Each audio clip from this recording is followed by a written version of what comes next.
ഈശോയെ എന്ന് വിളിക്കുമ്പോൾ 3 പ്രത്യേകമായിട്ടുള്ള അനുഗ്രഹങ്ങൾ ലഭിക്കുമെന്ന് സഭ നമ്മെ പഠിപ്പിക്കുകയാണ്.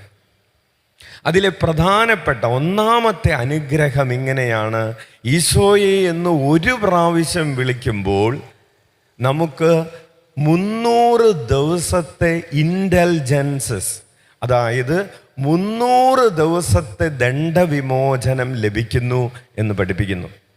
ഇത് പഴയ കാനൻ നിയമം അനുസരിച്ച് ഇപ്രകാരം 300 ദിവസത്തെ ഇൻ്റലിജൻസസ് അല്ലെങ്കിൽ 100 ദിവസത്തെ ദണ്ഡവിമോചനം, സമ്പൂർണ്ണ ദണ്ഡവിമോചനം, ഇങ്ങനെയൊക്കെയുള്ള ദണ്ഡവിമോചനങ്ങളുണ്ട്.